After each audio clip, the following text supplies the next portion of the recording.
penyuluhan tentang tata laksana hipertensi, yaitu pada kasus Ibu Nining berusia 49 tahun telah didiagnosis hipertensi lebih dari 2 tahun. Ia hanya menjaga pola hidup saja dan berhenti minum obat jika merasa sehat karena menganggap tubuhnya sudah pulih. Tekanan darah Ibu Nining tercatat 160 per 95 mmHg. Selamat menonton. Assalamualaikum, permisi. Waalaikumsalam. Silakan, Mbak.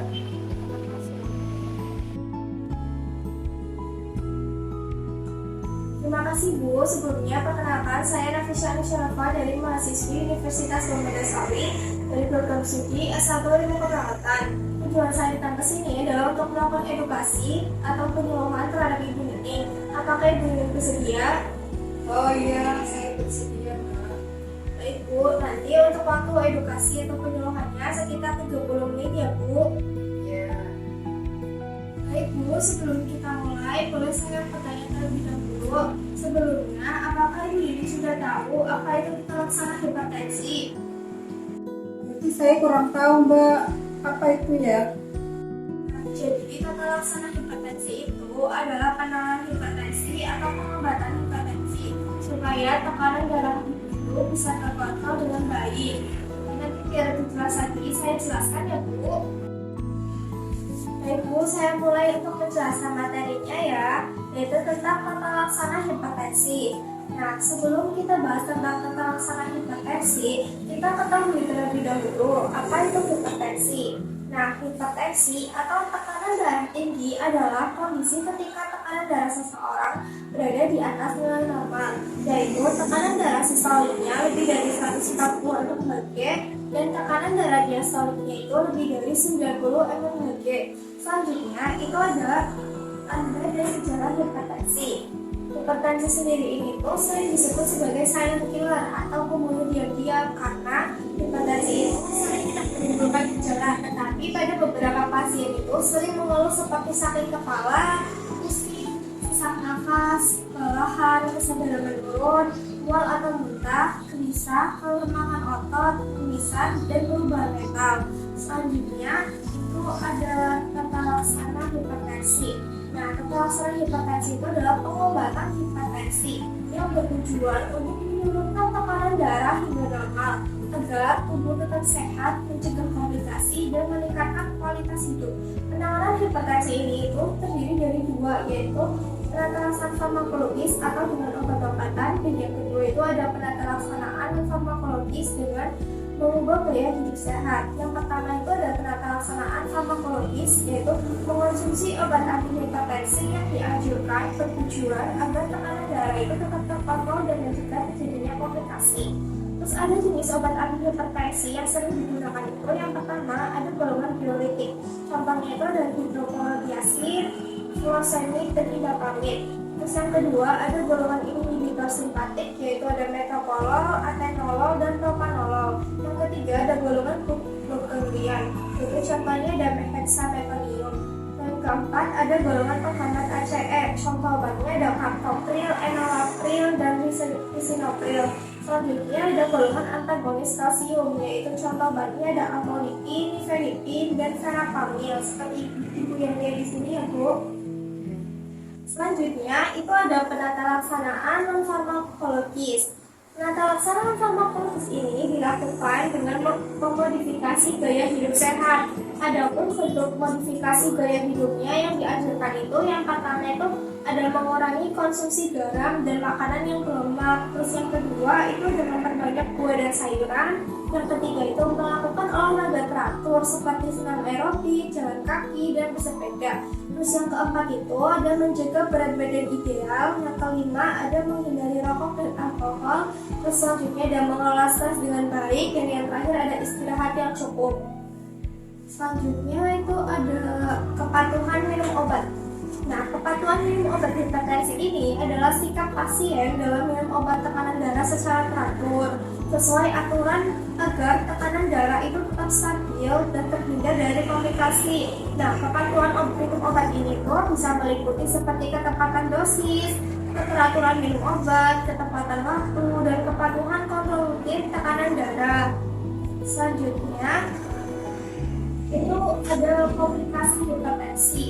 Nah, komplikasi hipertensi ini bisa mencakup seperti penyakit pembuluh darah pada otak, terus ada penyakit pada jantung seperti gagal jantung, terus serangan jantung, terus ada penyakit pada ginjal seperti gagal ginjal, terus ada penyakit mata yaitu seperti perdarahan retina, penebalan retina, dan edema pupil.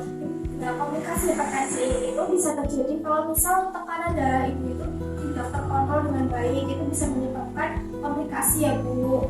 Selanjutnya itu ada cara pencegahan hipertensi. Nah, hipertensi ini itu bisa dicegah melalui pola gaya hidup sehat seperti olahraga yang cukup untuk mengurangi stres dan dapat membakar lemak yang berlebihan. Terus tidak merokok, tidak minum alkohol, mengurangi pola makan dengan melakukan diet rendah garam.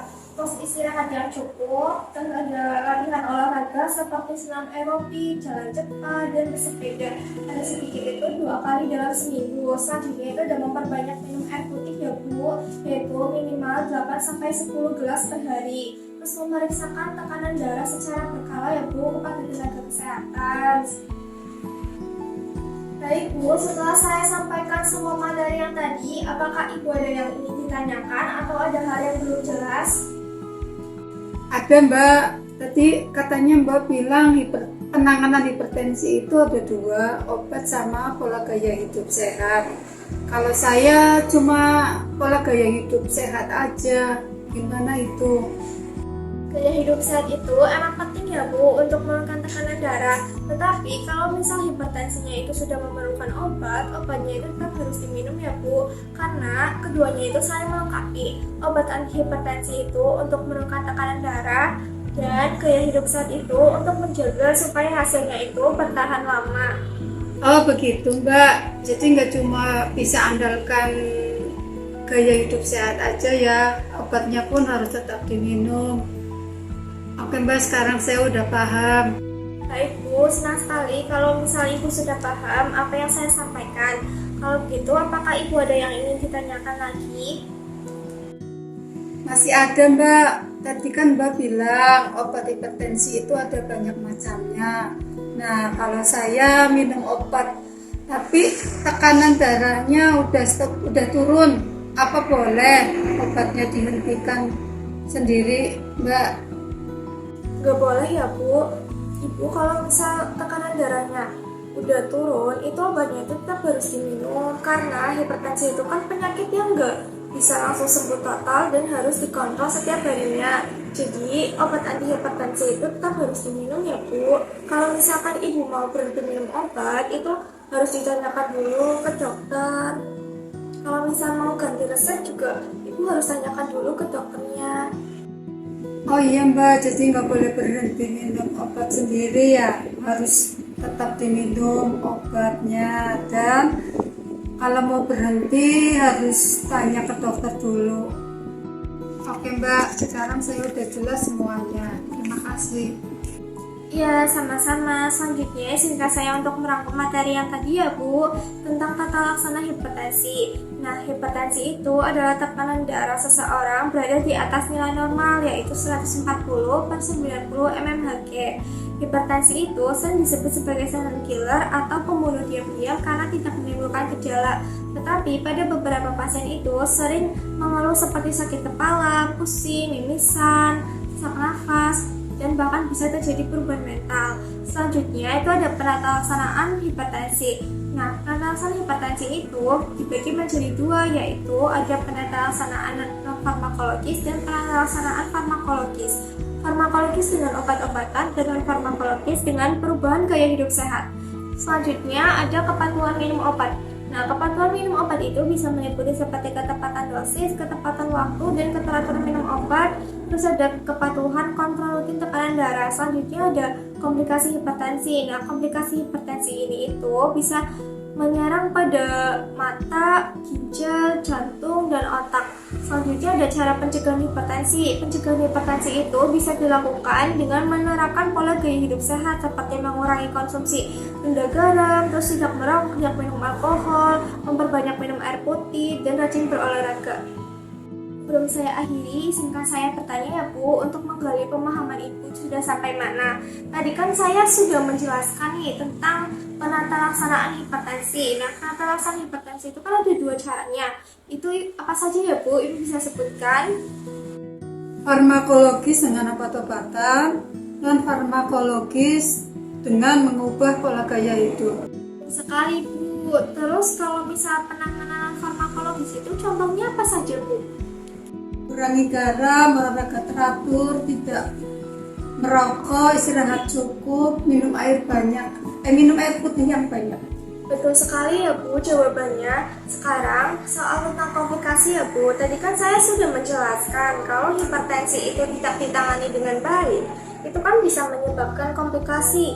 Nah, Ibu bisa sebutkan komplikasi apa saja yang bisa terjadi?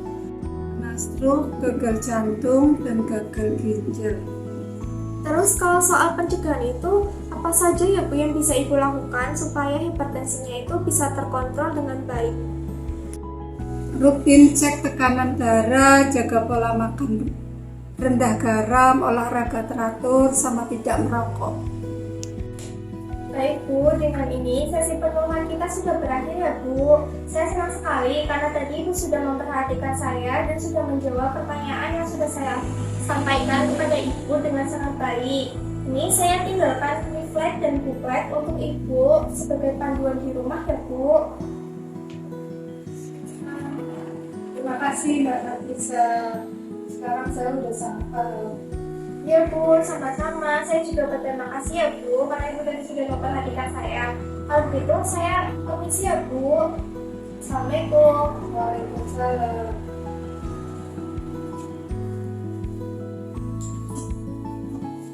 Sekian video penyuluhan dari saya. Kurang lebihnya mohon maaf. Terima kasih. Wassalamualaikum warahmatullahi wabarakatuh.